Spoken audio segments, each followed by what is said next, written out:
Hello everyone, this is Akshita, your educator. I welcome you all on the platform of Global Online. जसं की आपल्याला माहिती आहे friends, global online प्लॅटफॉर्मने एक complete series launch केलेली आहे for upcoming Maharashtra SET examination 2023साठी. या पर्टिक्युलर सिरीजमध्ये आपण काही पेपर 1चे युनिट डिस्कस करत होतो आणि आजच्या लेक्चर नंबर 1 ऑफ लॉजिकल रिझनिंगमध्ये जे आहे आपण सिलोजिझम हा टॉपिक स्टार्ट केलेला आहे. ठीक आहे, freshly for new batch. Okay, तर हा टॉपिक जो यामध्ये आपण काही डिफरंट टाईप ऑफ क्वेश्चन्स बघणार आहोत सिलोजिझमचे आणि टॉपिक ऑलमोस्ट जे आहे कवर करून टाकू. लेक्चरला स्टार्ट करण्यापूर्वी महाराष्ट्र सेट एक्झामिनेशन 2023साठी जो कंप्लीट कोर्स लॉन्च केलेला आहे वाया ग्लोबल ऑनलाईन प्लॅटफॉर्म, यामध्ये आम्ही तुम्हाला फॉलोविंग फीचर्स प्रोव्हाइड करू. फुल सिलेबस थिअरी लेक्चर्स प्रोव्हाइड करण्यात येतील, मल्टिपल MCQची तुमच्याकडून प्रॅक्टिस करून घेण्यात येईल, 50 मॉक टेस्ट प्रोव्हाइड करण्यात येतील आणि फुल सिलेबस नोट्स जे आहेत in the form of PDF तुम्हाला प्रोव्हाइड करण्यात येईल. जी कोर्स फीस आहे ती 2500 रिड्यूस करून 2000 करण्यात आलेली आहे. तर तुम्हाला कोर्सला एनरोल करायचं असेल दिलेल्या व्हॉट्सॲप नंबरवरती कॉन्टॅक्ट करू शकता for the enrolment of the course which is 9766066858 किंवा ग्लोबल ऑनलाईन ॲप्लिकेशन जे आहे प्ले स्टोअरवरती अवेलेबल आहे, तिथून ॲप्लिकेशनला इन्स्टॉल करा. Once you will install the application अशा पद्धतीचा इंटरफेस दिसेल. स्टोअर नावाचा आयकन आहे या इंटरफेसमध्ये, त्यावरती क्लिक करा. माय कोर्सेस या पेजवरती जाल, तिथे सर्च टॅब दिसतोय. त्या पर्टिक्युलर सर्च टॅबमध्ये तुम्ही डिफरंट कोर्सेस जे आहेत ते सर्च करू शकता. आपल्याकडे महाराष्ट्र सेट पेपर 1 पेपर 2साठी डिफरंट कोर्सेस अवेलेबल आहेत. Similarly for UGC NET paper 1 paper 2, CSIR NET paper 1 paper 2 अशा पद्धतीने ज्या कोणत्या एक्झामसाठी तुम्ही प्रिपेअर करत असाल त्या एक्झामिनेशनमध्ये जर तुमचं प्रिपरेशन तुम्हाला बूस्ट करायचं असेल then global online will help you out in this. Okay, so at the same time notes आणि MCQचं जर तुम्हाला एक कंपायलेशन अवेलेबल करून घ्यायचं असेल फॉर पेपर 2, ठीक आहे, नोट्स आणि हायली एक्सपेक्टेड MCQs जे आहेत त्याच्यामध्ये 4000+ तुम्हाला क्वेश्चन्स भेटणार आहेत. आणि या पर्टिक्युलर कंपायलेशनमध्ये खालील दिलेल्यापैकी जर कुठलाही तुमचा सब्जेक्ट असेल तुम्ही त्या कोर्सला एनरोल करू शकता. सब्जेक्ट्स आहेत Marathi, management, economics, computer science, commerce, history, sociology, psychology, Hindi, public administration, law, English literature, physical education, geography, political science, social work, education, library science, philosophy, electronic science आणि इन्व्हायरमेंटल स्टडीज. ह्याची course fees जी आहे original ती 1600 रुपये आहे. यावरती 35% तुम्हाला of भेटणार आहे. ओके, कोर्स फीस जी असणार आहे ह्याची 1040 रुपीज असणार आहे. दिलेल्या व्हॉट्सॲप नंबरवरती कॉन्टॅक्ट करू शकता for the enrolment of the course and get enrol to the particular course whichever you want to. So अशा पद्धतीने 25% नाही तर 35% यावरती ऑफर चालू आहे. 1040मध्ये जे आहे तुम्हाला हे कंपायलेशन प्रोव्हाइड करण्यात येईल. आजच्या लेक्चरमध्ये जे आहे आपण टॉपिक स्टार्ट करणार आहोत from the logical reasoning, that is syllogism. Okay, सिलोजिझमचे क्वेश्चन्स बघणार आहोत आपण. त्यापूर्वी सिलोजिझम हा टॉपिक जेव्हा केव्हा आपण डिस्कस करतो त्यामध्ये कशा पद्धतीचा किंवा कशा टाईपचा क्वेश्चन येतो ते आधी मी तुम्हाला एक्सप्लेन करून सांगते. ठीक आहे, कारण मॅक्सिमम स्टुडंट्स विचारतात मॅम क्वेश्चन कोणत्या टाईपचा येतो. तर सिलोजिझममध्ये जो टाईप ऑफ क्वेश्चन येतो दॅट इज तुम्हाला स्टेटमेंट दिलेले असतात प्रश्नामध्ये, 1 किंवा 2 किंवा 3, एक नसतो बेसिकली 2 किंवा 3 किंवा 3पेक्षा जास्त, पण आपल्या एक्झामसाठी हार्डली 3 स्टेटमेंट्स दिलेले असतात आणि प्रश्नामध्ये कन्क्ल्युजन पण दिलेले असतात. ठीक आहे, कन्क्ल्युजन पण दिलेले असतात. ठीक आहे, तर प्लीज क्वेश्चनचा टाईप समजून घ्या. क्वेश्चनमध्ये काय दिलेलं असतं, स्टेटमेंट दिलेलं असतं आणि कन्क्ल्युजन दिलेलं असतं आणि ऑप्शन्स असतात ABCD. ओके, ऑप्शन्स असतात. ठीक आहे, पण आपल्याला करायचं काय आता सिलोजिझममध्ये एक्झॅक्ट करायचं काय, स्टेटमेंटच्या बेसिसवरती आपल्याला वेन डायग्राम काढायची आहे. आणि वेन डायग्रामच्या बेसिसवर आपण सांगणार आहोत की एखादं कन्क्ल्युजन राईट आहे का रॉंग आहे. ठीक आहे, तर एकदम फास्टली आज आपण जे आहे क्वेश्चनकडे वळू. जास्त वेळ इंट्रोडक्टरी पार्टमध्ये आपल्याला घालायचं नाही आहे. परत एकदा अंडरस्टँड करून घ्या टाईप ऑफ क्वेश्चन. स्टेटमेंट दिलेलं असतं, कन्क्ल्युजन दिलेले असतात प्रश्नामध्येच. स्टेटमेंटच्या बेसिसवरती ड्रॉ काय करायची आपल्याला, वेन डायग्राम ड्रॉ काढायची. वेन डायग्राम कशा पद्धतीने काढतात, सगळ्यात पॉझिटिव्ह स्टेटमेंटला, नेगेटिव्ह स्टेटमेंटला मी ते एक्सप्लेन करून तुम्हाला कळवते. ओके, कन्क्ल्युजन जे आहेत, कुठला राईट कन्क्ल्युजन आहे, कुठला रॉंग कन्क्ल्युजन आहे, कुठला चुकीचा आहे आणि कुठला बरोबर आहे, तुम्हाला वेन डायग्रामच्या हेल्पनी किंवा मदतीने जे फाइंड आउट करता येतं. ओके, हा झाला इंट्रोडक्टरी पार्ट. तर सिलोजिझम हा टॉपिक जेव्हा आपण बघतो त्यामध्ये बेसिकली काही स्टेटमेंट, मी तुम्हाला काय म्हटलं, प्रश्नामध्ये स्टेटमेंट असतं आणि कन्क्ल्युजन असतं, बरोबर. तर जे काही स्टेटमेंट आहेत, स्टेटमेंटचे बेसिकली दोन प्रकार बनतात, 2 टाइप्स ऑफ स्टेटमेंट असतात. One is the positive statement and the second one is the negative statement. कोणता? Negative statement. Clear? Positive statement आणि दुसरं कोणतं आहे? Negative statement. तर पॉझिटिव्ह स्टेटमेंटमध्ये दोन स्टेटमेंट आहेत. Example, one is some statement and another one is all statement. Example मी घेईल. ओके. नेगेटिव्ह स्टेटमेंटमध्ये दोन स्टेटमेंट आहेत. एक आहे सम नॉट आणि दुसरं आहे no. Okay. In detail explanation देईल मी, please try to understand. Syllogism statement conclusion आपण बघितले. स्टेटमेंट दोन प्रकारचे बनतात मॅम, एक पॉझिटिव्ह स्टेटमेंट असतो, दुसरा असतो नेगेटिव्ह स्टेटमेंट. पॉझिटिव्ह स्टेटमेंट दोन आहेत, सम स्टेटमेंट आणि ऑल स्टेटमेंट. नेगेटिव्हमध्ये दोन आहेत, सम नॉट आणि नो. आता ह्या स्टेटमेंटच्या बेसिसवरती आपण काही डायग्राम काढतो. ठीक आहे, वेन डायग्राम. ठीक आहे, पहिला बघूयात आपण positive statement. Positive statement. Okay. कोणता आहे? Positive statement. पॉझिटिव्ह स्टेटमेंटमध्ये दोन एक्झाम्पल सांगितले मी. First one was some statement आणि दुसरं कोणता होता? All statement. तर आपण काय करूयात, सम स्टेटमेंटची डायग्राम, वेन डायग्राम इथे काढूयात. ओके. फॉर एक्झाम्पल, आता मी एक्झाम्पल देते तुम्हाला. अशा टाईपचे स्टेटमेंट दिलेले असतात प्रश्नामध्ये. Some A are B. आपण समसाठी डायग्राम काढतोय, लक्षात घ्या. Positive statement some B are C. ठीक आहे, हे झाले दोन वाक्य, माझे दोन स्टेटमेंट.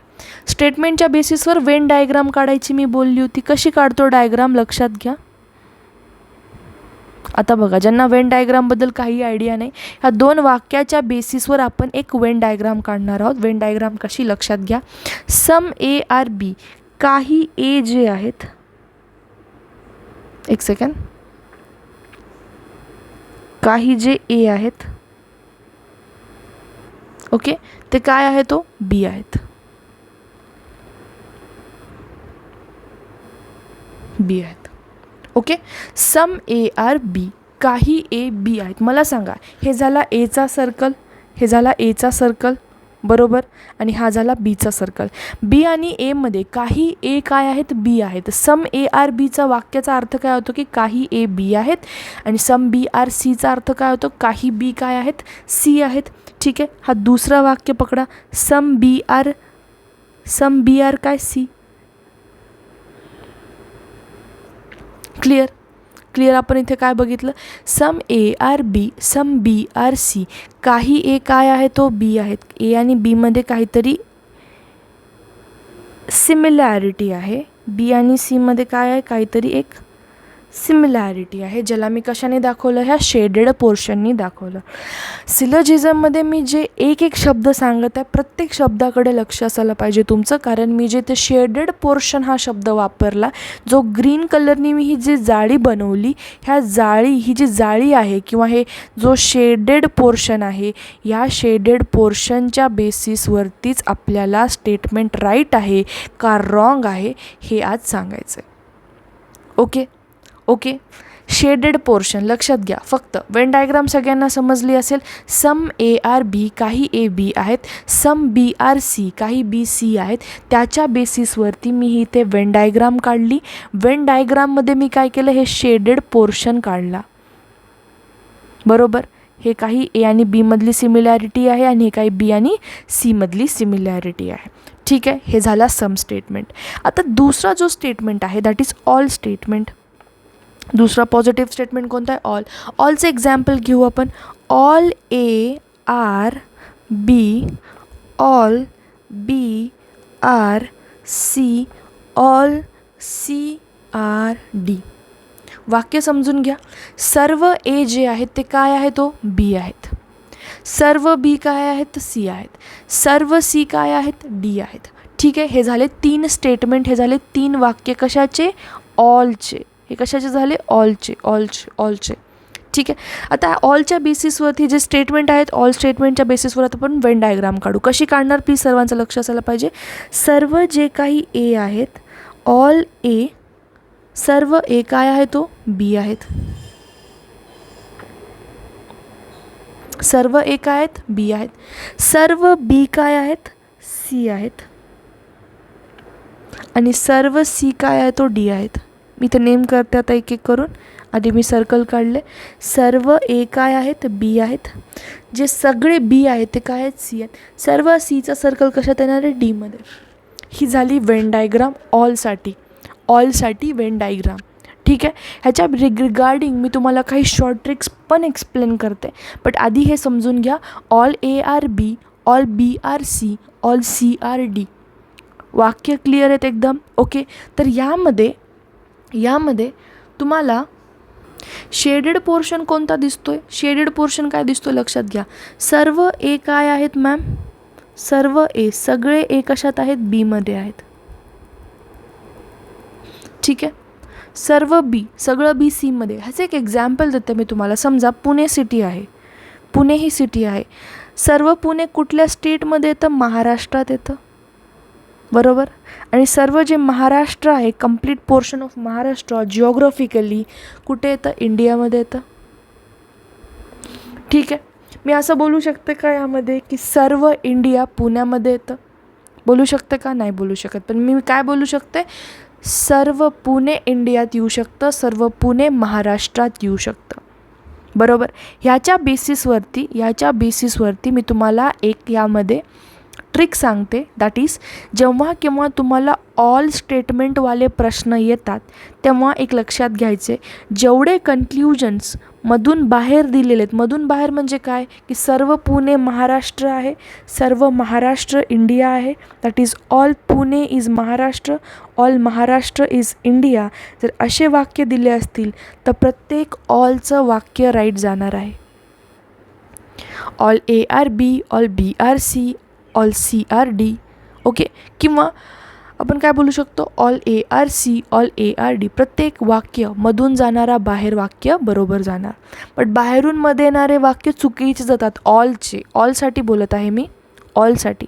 मला सांगा, ऑल इंडिया, सर्व इंडिया पुण्यामध्ये येते, मी असं बोलू शकते का, नाही मॅम. पुणे सर्व इंडियातील आपण बोलू शकतो.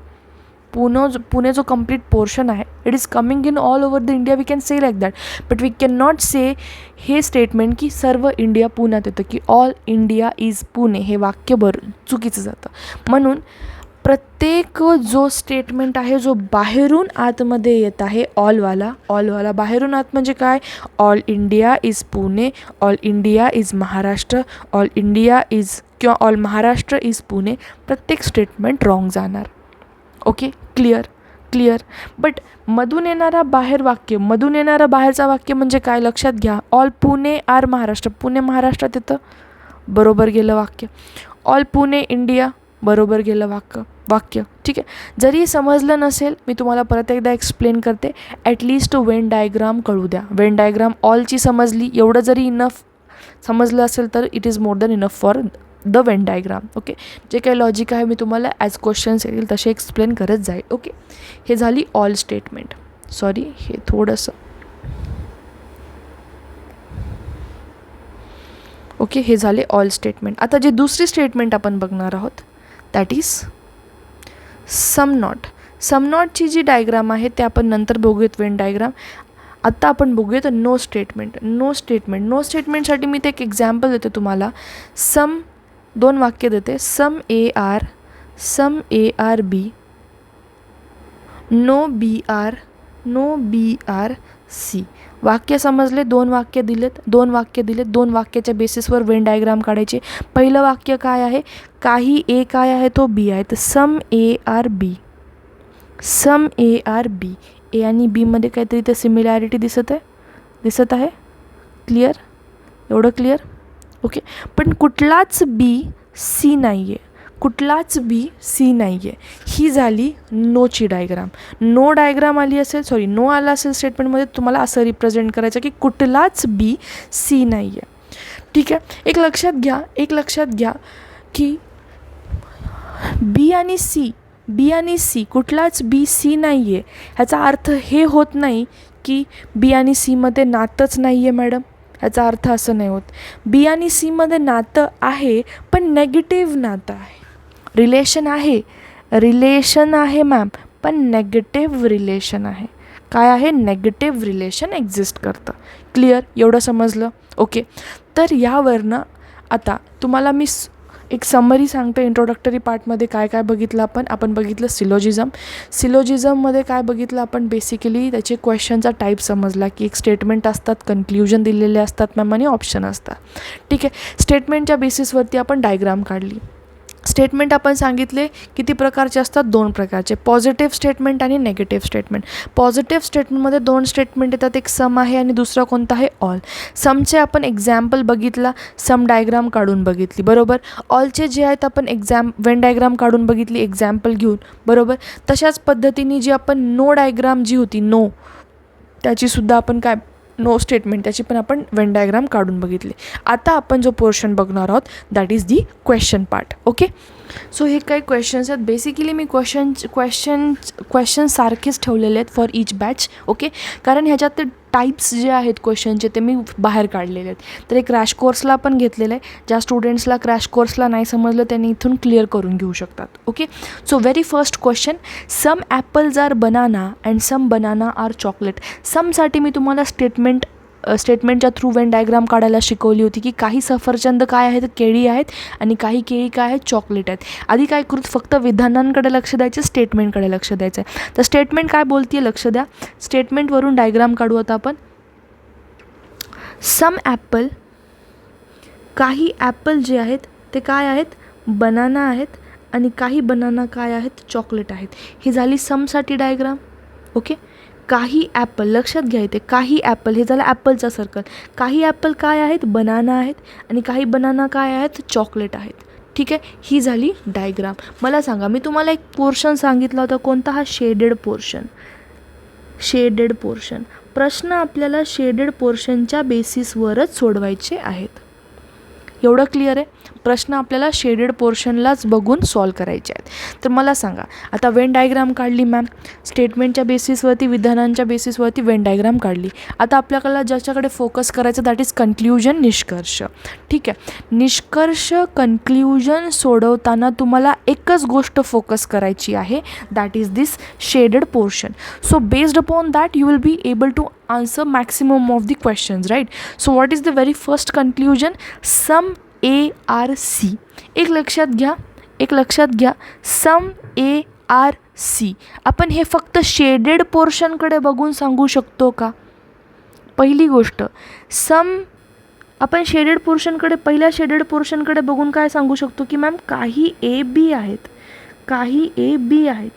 दुसऱ्या शेडेड पोर्शनकडे बघून काय सांगू शकतो की काही B C आहेत, काही B C आहेत. पण आपण हे सांगू शकतो का फक्त शेडेड पोर्शनकडे बघू? एक लक्षात घ्या, सिलोजिझमला डायग्रामकडे बघून कधीच आन्सर नाही करायचं, शेडेड पोर्शनकडे बघून करायचं. शेडेड पोर्शन या पर्टिक्युलर वेन डायग्रामसाठी कुठलं इंडिकेशन देते? नातं फक्त ए आणि बी मधलं दाखवतो. ही जी शेडेड पोर्शन आहे ए आणि बी मधलं नातं दाखवती, आणि ही जी शेडेड पोर्शन आहे बी आणि सी मध्ये नातं दाखवते. शेडेड पोर्शन ए आणि सी मध्ये नातं दाखवत आहे का? नाही दाखवत आहे, म्हणून स्टेटमेंट रॉंग. पण या पर्टिक्युलर प्रश्नामध्ये ठीक आहे, सॉरी, निष्कर्षामध्ये, नॉट प्रश्न, या पर्टिक्युलर निष्कर्षामध्ये शेडेड पोर्शनवरून आपण आन्सर सांगू शकत नाही आहेत. शेडेड पोर्शनकडे आन्सर बघून आपण जे आहे सांगू शकत नाही आहे. पण त्या पर्टिक्युलर निष्कर्षामध्ये जर पॉसिबिलिटी हा शब्द वाढवला किंवा टाकला, इन्क्ल्यूड केला, तर ते स्टेटमेंट राईट जातं. परत एकदा प्लीज समजून घ्या. जेव्हा केव्हा तुम्हाला एखादा कन्क्ल्युजन किंवा एखादा निष्कर्ष राईट आहे का रॉंग आहे हे सांगायचं असेल, एकदम 100% राईट, 100% रॉंग. ठीक आहे. पॉसिबिलिटीचे जे स्टेटमेंट आहे त्याच्याकडे लक्ष नका देऊ सध्याला. फक्त एवढं बघा की 100% राईट आहे का 100% रॉंग आहे हे जर सांगायचं असेल तर तेव्हा आपल्याला फक्त शेडेड पोर्शनकडे लक्ष द्यायचं आहे. शेडेड पोर्शनकडे बघून मी या पर्टिक्युलर डायग्राममध्ये ए आणि बीचं नातं सांगू शकते, सम ए आर बी, आणि दुसऱ्या शेडेड पोर्शनकडे बघून मी बी आणि सीचं नातं सांगू शकते. पण मी ह्या शेडेड पोर्शनमधून मी ए आणि सीचं नातं नाही सांगू शकत, म्हणून फर्स्ट स्टेटमेंट रॉंग गेला. आता दुसरं कन्क्ल्युजन बघा, सम ए आर सी. इथे पण सम ए आर सीच होतं मॅम. काही ए सी आहेत, काही ए सी आहेत, बरोबर. फक्त इथे जे इज अ पॉसिबिलिटी शब्द वाढवला किंवा ही शक्यता आहे हे स्टेटमेंटमध्ये जेव्हा आपण इन्क्लूड करतो तेव्हा ते स्टेटमेंट काय झालं, ते कन्क्ल्युजन काय जाणार आहे, राईट जाणार आहे. क्लिअर? क्लिअर. ह्याच्यासाठी मी परत एक शॉर्ट ट्रिक देईल, पण पॉसिबिलिटीचे स्टेटमेंट कधीच नका चुकू. एक लक्षात घ्या, जेव्हा जेव्हा तुम्हाला एखादा स्टेटमेंट रॉंग जातो असं वाटत असेल, ओके, रॉंग जात आहे, पण त्यामध्ये शक्यता जेव्हा आपण ॲड करतो मॅम तेव्हा ते स्टेटमेंट राईट जात असेल, तर हे 2 केसेस लक्षात घ्या. तर समसाठी मी ते एक्झाम्पल रिप्रेझेंट केलं होतं, परत एकदा एक्सप्लेन करते. Some A are B, some B are C. मी तुम्हाला काय सांगितलं, जे शेडेड पोर्शन आहे त्याच्याकडे बघूनच आपल्याला काय करायचं आहे, आन्सर सांगायचं आहे. हा शेडेड पोर्शन झाला, हा दुसरा शेडेड पोर्शन झाला. फर्स्ट शेडेड पोर्शन ए आणि बीमधलं नातं सांगत आहे, तर सेकंड शेडेड पोर्शन बी आणि सीमधलं नातं सांगत आहे. पण आपण ए आणि सीमधलं नातं सांगू शकतो का, ॲपल आणि चॉकलेटमधलं नातं सांगू शकतो का, नाही. इथं बेसिकली ॲपल आणि चॉकलेट यायला पाहिजे होतं, ठीक आहे. ॲपल आणि चॉकलेट, इथे पण ॲपल आणि चॉकलेट, ए आणि सी घेतलं मी, ठीक आहे. ॲपल आणि चॉकलेटमधलं नातं, राईट. तर some A are C, some A are सीमधलं नातं नाही सांगू शकत, म्हणून पहिलं स्टेटमेंट रॉंग गेलं. पण शक्यता हा शब्द जेव्हा आपण तिथे ॲड केला तेव्हा हे स्टेटमेंट राईट गेलं. आय होप तुम्हाला पहिला क्वेश्चन समजला असेल. ओके, आता सम स्टेटमेंटसाठी मी तुम्हाला एक लॉजिक सांगणार आहे, ठीक आहे. काय ते लॉजिक आधी बघून घेऊया. जेव्हा केव्हा तुम्हाला वाक्यामध्ये सम स्टेटमेंट दिसत आहे, some A are B, some B are C, आणि हे झाला शेडेड पोर्शन. एक ट्रिक काय आहे लक्षात घ्या, कधी पण आपल्याला जर सम स्टेटमेंटच्या वरून अशी डायग्राम आली तर या डायग्राममध्ये आपण फक्त एवढं सांगू शकतो की ह्या लागून असलेल्या सर्कलमध्येच नातं असतं. एकमेकाला जे चिटकून आहेत सर्कल, ए आणि बीचं सर्कल चिटकून एकमेकाला, बरोबर, तर त्या दोघांमध्ये नातं एक्झिस्ट करतं. सिमिलरली बी आणि सीमध्ये नातं एक्झिस्ट करणार आहे, पण ए आणि सी सर्कल एकमेकाला लागून आहेत का, नाही. म्हणून यामध्ये नातं एक्झिस्ट करणार नाही. हां, पण जर पॉसिबिलिटी किंवा शक्यता हा शब्द वापरला तर नातं एक्झिस्ट करतं, पण युजली नातं एक्झिस्ट करत नाही. फक्त शक्यता असेल तरच नातं एक्झिस्ट करतं. काय होती ट्रिक, सर्कल एकमेकाला लागून असेल, सर्कल कोणते एकमेकाला लागून आहेत, ए आणि बीचं सर्कल एकमेकाला लागून आहे, तशाच पद्धतीने बी आणि सीचं चिटकून आहेत एकमेकांना, तर त्या दोघांमध्येच नातं असतं, बरोबर. बट ए आणि सीमध्ये नातं बिलकुल नसणार, पण पॉसिबिलिटी जर हा शब्द वापरला जसं की ह्या वाक्यात वापरलं होतं तेव्हा नातं एक्झिस्ट करणार, बरोबर. ए आणि सीमध्ये नॉर्मल नातं नसणार आहे, पण शक्यता असेल तर नातं असणार आहे. Clear with the first question. Moving on to the question number 2. Statement दिलेले आहेत, some sims are card, some card are ward, no ward are tard. प्रश्नामध्ये जे स्टेटमेंट दिलं त्याच्या बेसिसवरती आधी आपण काय करूयात, डायग्राम काढूयात. डायग्राम, सम सिम, काही सिम काय आहेत, कार्ड आहेत. काही कार्ड काय आहे, तो वॉर्ड आहेत. पण कुठलाच वॉर्ड टार्ड नाही आहे. नो वाली डायग्राम आली, नो वॉर्ड इज टार्ड. आपल्याला आता वेन डायग्राम काढता येईल. प्रॅक्टिस करा प्लीज प्रॅक्टिस करा. स्टेटमेंटच्या बेसिसवरती वेन डायग्राम काढता आली, देन तुम्हाला अर्ध सोल्युशन फाइंड आउट करता आलं असं समजा. दुसरी गोष्ट, वेन डायग्राम काढली, मॅम शेडेड पोर्शन कुठे दिसतोय, सम सीमार कार्ड इथे दिसतोय, सम कार्ड आर वॉर्ड इथे शेडेड पोर्शन येतो. दुसरीकडे कुठे शेडेड पोर्शन येणार आहे का, नाही. दुसरी गोष्ट मी तुम्हाला काय सांगितली, यामध्ये 2 सर्कल एकमेकाला लागून असतील, पॉसिबिलिटीची केस नाही आहे बरं, पण लक्षात घ्या 2 सर्कल एकमेकाला लागून असतील तरच नातं एक्झिस्ट करणार आहे, नाही तर नातं एक्झिस्ट करणार नाही. पण कशाच्या बेसिसवर नातं सांगतो आपण, या शेडेड पोर्शनच्याच बेसिसवरती सांगतो, एक लक्षात घ्या.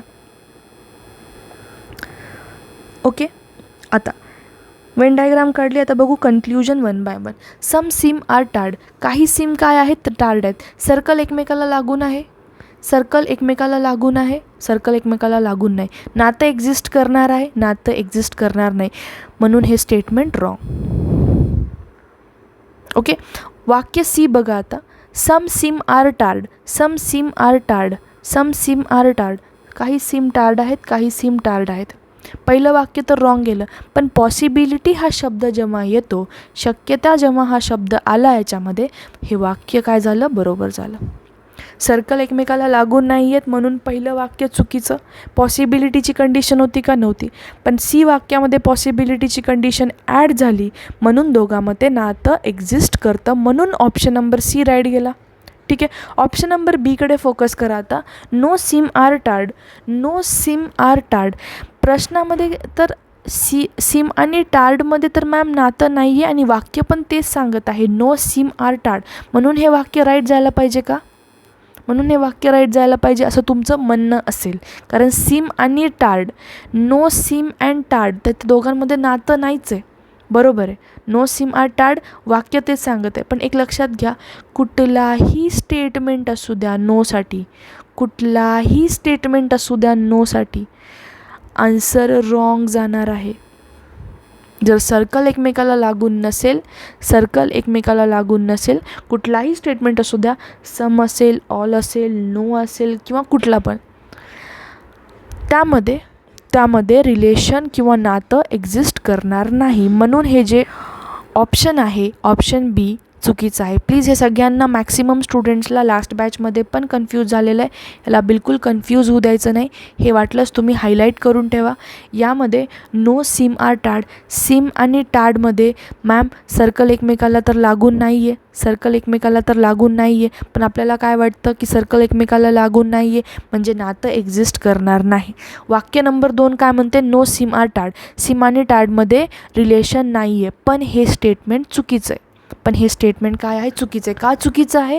कारण सर्कल एकमेकाला लागून नसले की सरळ सरळ स्टेटमेंट रॉंग जाईल, भलेही मग ते नो स्टेटमेंट का असेना. Okay. I hope question number 2 clear असेल. Okay. Moving on to the question number 3. Okay. आता हा एक क्वेश्चन आहे जो तुम्हाला प्रयत्न करायचा आहे सोडवण्याचा. ओके. आता हा क्वेश्चन थोडासा डिफरंट तर नाही म्हणू शकणार आपण, सारखाच आहे, बट आपण प्रयत्न करूयात. ओके. वेन डायग्राम काढूयात. सम मंकी, काही मंकी काय आहेत? डॉंकी आहेत. Some donkey are cat and all cat are dog. सर्व कॅट काय आहेत? डॉग आहेत. ही झाली याची वेन डायग्राम. आधी वेन डायग्राम समजून घ्या की काही मंकी काय आहेत? सम मंकी आर डॉंकी, यामध्ये रेझेम्बलन्स आहे. सम डॉंकीज आर कॅट, यामध्ये रेझेम्बलन्स आहे. ठीक आहे. आणि ऑल डॉग्स आर कॅट्समध्ये यामध्ये पण रिलेशन येतं, म्हणजे बेसिकली डॉग्स आणि डॉंकीमध्ये पण नातं आलं. ओके. म्हणजे हे सर्कल सगळे कसे आहेत? एकमेकाला लागून आहेत, अदर दॅन मंकी आणि डॉगचं सर्कल. ओके. तर यामध्ये तुम्हाला निष्कर्ष दिलेले आहेत, कन्क्ल्युजन दिलेले आहेत. तर तुम्ही मला प्रयत्न करून ॲटलिस्ट कॉमेंट सेक्शनमध्ये ड्रॉप करून कळवा की कोणतं कन्क्ल्युजन राईट आहे आणि कोणतं कन्क्ल्युजन रॉंग आहे. बाकी राहिलेले 3 to 4 टाईप ऑफ क्वेश्चन्स आहेत, यावरती पार्ट 2 एक बनेल.